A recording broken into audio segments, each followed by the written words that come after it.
Hier, lors des événements malheureux, mais causés par la dictature au pouvoir.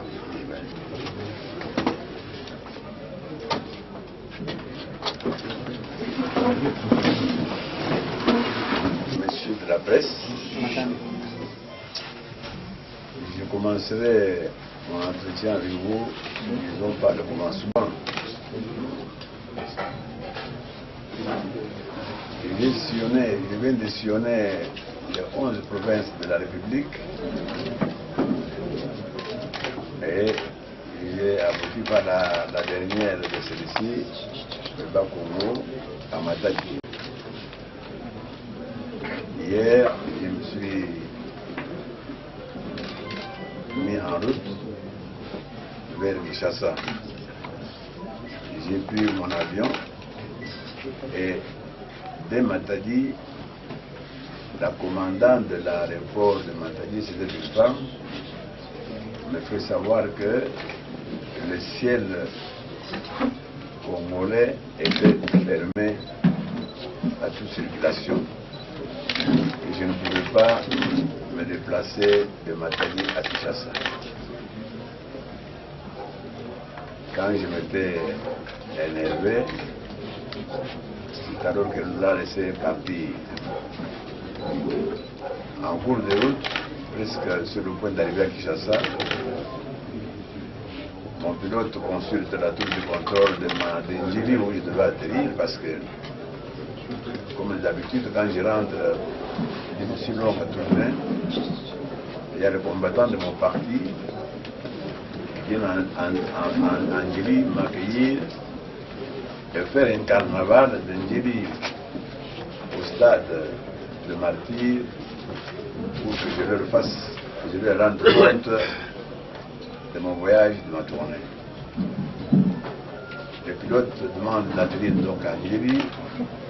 Le commandant de Ndjili me fait savoir que, en répétant ce que la femme avait dit à Matadi, le ciel aérien du Congo est fermé.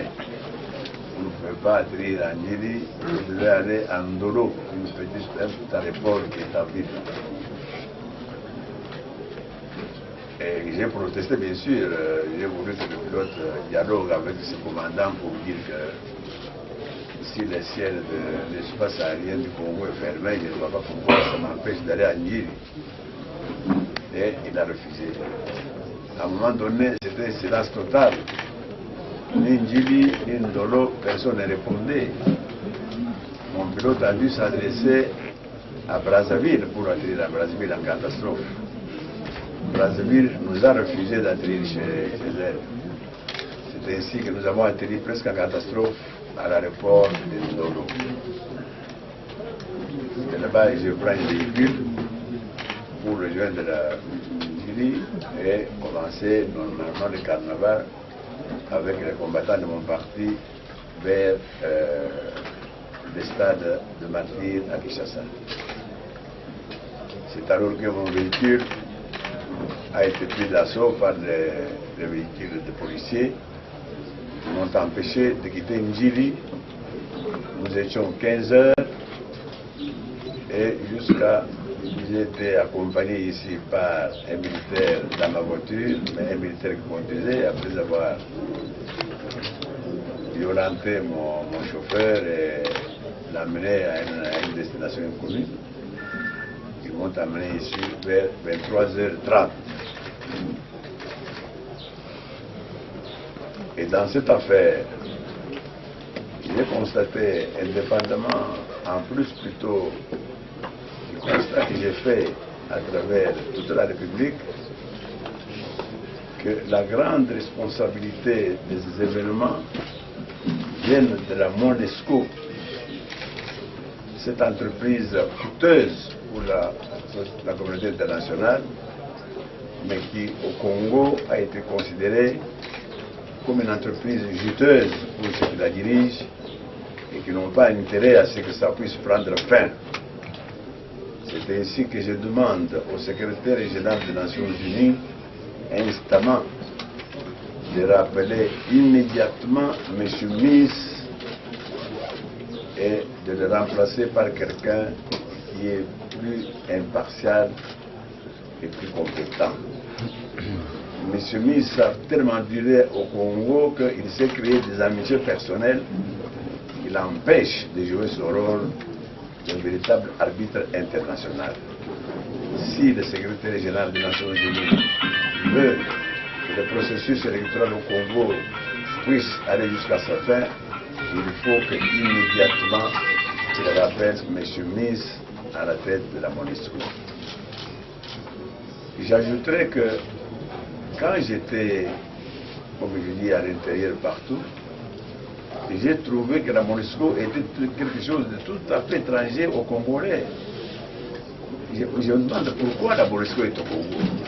Tous les problèmes que les populations posaient, la MONUSCO n'était pour rien, ce n'était pas son affaire.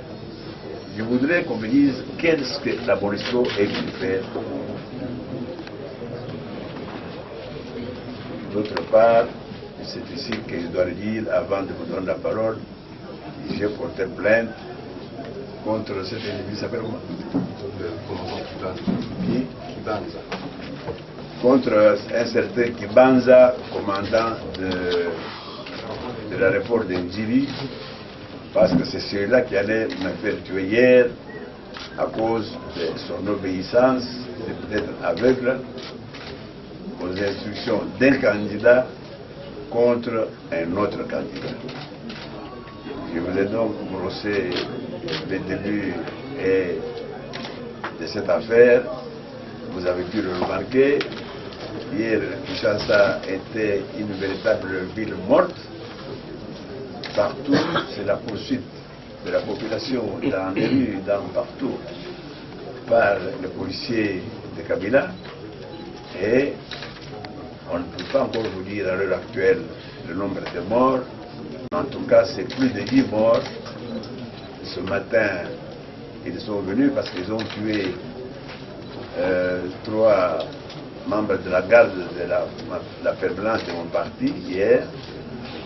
Et ce matin, ils sont venus, ils ont tiré dans le quartier ici pour effrayer ceux qui gardaient ces corps, pour arracher ces corps. Comme d'habitude chez nous, on arrache les corps, on va les enterrer à l'insu de la famille et c'est terminé.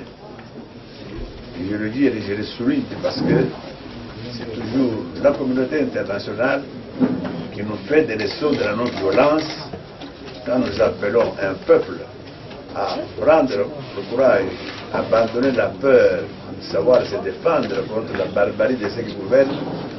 On me dit, on m'accuse partout que c'est ce que dit fait appel à la violence. 30 ans que j'ai lutté dans ce pays contre toutes les dictatures dans la non-violence pour défendre les intérêts du peuple congolais et inviter le peuple congolais, l'éduquer en quelque sorte à savoir abandonner la peur pour pouvoir assurer sa légitime défense. Et c'est ça que chez vous, partout, on appelle la violence. Et celle-ci, dont je viens de vous décrire en quelques mots, cela n'est pas la violence, c'est peut-être la gentillesse, c'est le droit de la communauté internationale de voir les choses de cette manière-là. Et je vous passe la parole. Mutombo, 30 à l'hôpital Roi-Baudouin et 18 à l'hôpital chinois. Quitte aux enquêteurs de vérifier si ce sont des blessés ou si ce sont effectivement des morts. Le commissaire général ad interim de la police nationale congolaise, dont je vais vous faire lecture. Gracier le progrès social, objet protection du candidat président Médi. J'espère que vous le savez aussi. Nous savons tout ça. Nous connaissons les manœuvres que ce monsieur fait pour justement éviter que le processus soit honnête et transparent. Mais je vous dis qu'il y a une force qui s'impose à nous pour que nous participions à ces manifestations, à ces élections, parce qu'il s'agit de fin de mandat de M. Kabila le 6 décembre prochain. Quelles que soient nos propositions, nous faisons tout pour y participer. Et voilà aussi pourquoi nous comptons sur vos gouvernements respectifs de l'Occident pour faire pression, parce que ce sont eux qui donnent de l'argent à Kabila, à son gouvernement, qu'il fasse pression pour que lui aussi à son tour fasse pression sur son cousin afin que le processus soit libre et démocratique. Quant aux résultats, comme vous dites vous-même, nous sommes démocrates. Nous savons que la démocratie exige aussi qu'on accepte la défaite. Si les choses sont bien menées, honnêtement, tout ça, si Kabila emporte et que moi je perds, je suis le premier à me plier à la volonté du peuple souverain. Mais si il est une évidence que le processus n'a pas été honnête, et là, j'appellerai le peuple congolais qui est intéressé à prendre ses responsabilités. C'est-à-dire, à quoi vous pensez, Monsieur le Président? Je pense à quoi? Oui, vous dites, j'appellerai le peuple congolais à prendre sa responsabilité. Mais ça veut dire, ça signifie vous avez compris ce que je veux dire. En cas de... Ça, c'est pour que vous puissiez encore me dire c'est ce qu'il y a fait appel à la violence. C'est ça que vous voulez dire? Non, je voudrais que vous précisiez, Monsieur le Président. Je ne vais pas préciser, c'est un peuple de responsables. C'est ça, justement. Demain, nous allons assurer au Congo un état de droit, un état démocratique. Dans les dictatures, vous le savez, le peuple, donc le gouvernement, se base sur la peur de la population. Une population qui est devenue, que nous appelons chosifiée, qui est devenue des choses, qui ne dit rien. À ce moment-là, c'est comme ça que même chez vous, nous savons, dans la fameuse communauté internationale, que c'est la plupart d'entre eux qui appuient ces dictatures. Et ça durant 51 ans que la communauté internationale appuie les dictatures, les pires dictatures de l'Afrique. C'est ça qu'ils appuient. Et quand il y a des patriotes qui contre tout ça, qui veulent éveiller la conscience du peuple, qui savent que demain, la construction du pays sera l'affaire de tous.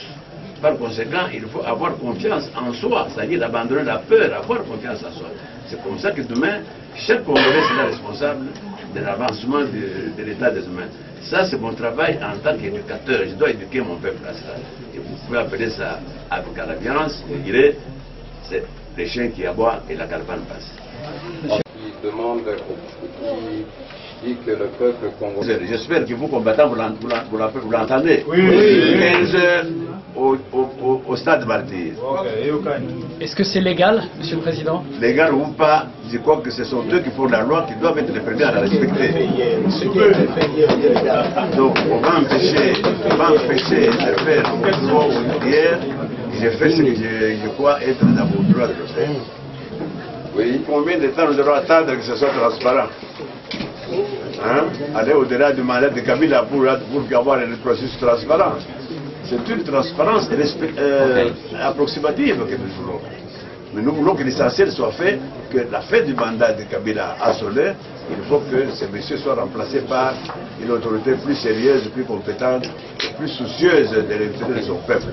J'espère que vous savez, vous avez lu l'article d'un député anglais qui, il n'y a pas longtemps, publié dans des grands journaux du monde, qu'ils ont découvert que Kabila a détourné à lui tout seul 5 milliards de dollars. J'espère que vous avez suivi ça. Et voilà l'homme qu'il faut pour certains d'entre vous, pour qu'ils puissent bien sûr tirer profit à cela. Mais nous n'accepterons plus jamais que le Congo soit dirigé par des escrocs de cette envergure. Je me suis demandé je me suis posé la question de savoir, je vous ai associé à ma question de savoir quel est l'intérêt de la MONUSCO au Congo, parce que je viens de faire le tour du Congo, j'ai vu que la MONUSCO ne s'intéressait à aucun problème au sein des Congolais. Voilà, ça c'est pour souligner son inutilité. Mais ce que je demande maintenant, c'est le départ immédiat de M. Mise qui dirige cette MONUSCO, parce que nous avons beaucoup d'informations, nous ne pouvons pas les dire ici. Ce monsieur a fait tellement longtemps qu'il s'est créé beaucoup d'amitié. Et il a même, nous pouvons même dire, des entreprises qui lui profitent financièrement et personnellement. Et donc, il a intérêt à ce que la MONUSCO perdure encore 5 ans pour qu'il puisse satisfaire ses besoins. Donc, je n'ai pas demandé que la MONUSCO parte maintenant, qu'elle cesse d'être ce qu'elle est maintenant, qu'elle s'occupe des intérêts du peuple congolais pour lesquels il est ici. Tshisekedi et Kabila, l'un d'eux sera élu à l'issue d'un processus, la non-transparence du processus. Votre commentaire? De vous dire que cette transparence ne sera jamais parfaite. Nous n'attendrons jamais qu'elle soit parfaite. Nous avons donc devant nous un délai obligatoire qui fait que nous devons nous contenter de ce qu'on va nous donner, mais que le maximum soit fait. Est-ce qu'avec cette tension... Je vais poser une très bonne question. C'est aujourd'hui que je devais me rendre d'abord à Kamina, de là-bas aller à Kaboro, et comment voulez-vous que je fasse? Je suis ici pour faire ce que je suis en train de faire. Je n'ai plus moyen. J'espère que mes compatriotes de Kaboro devons dépendre de la volonté de M. Kabila.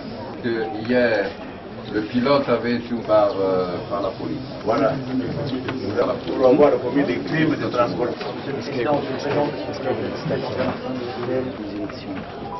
Et que feriez-vous dans ce cas-là? Bon, quartier 2 à Ngili. Donc un bureau qui n'existe pas.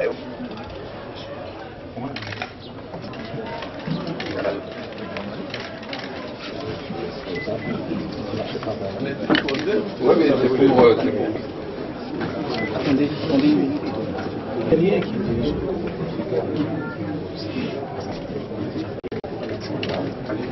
Je peux considérer, mesdames, je peux considérer que vous me libérez? On peut prendre 2 dernières questions. Merci. Eric, promotion Ténat. Monsieur le Président, je voulais l'avenir d'avoir une précision. Vous avez dit que... La démocratie, si réellement la décision du peuple est réellement objective. Mais que Kabila n'aura peut-être pas si peu, beaucoup. Ça sera même trop d'ailleurs, c'est 30. Dernière question. Oui, Emmanuel Toussaint pour l'agence France-Presse. Vous avez évoqué, vous avez critiqué M. Rogelis. Qu'est-ce que vous pensez de l'attitude de la communauté internationale dans son ensemble? Former un gouvernement d'union nationale, ou bien si l'autre va remporter, ce que vous dites, depuis l'indépendance, les hommes politiques accèdent au pouvoir pour le pouvoir.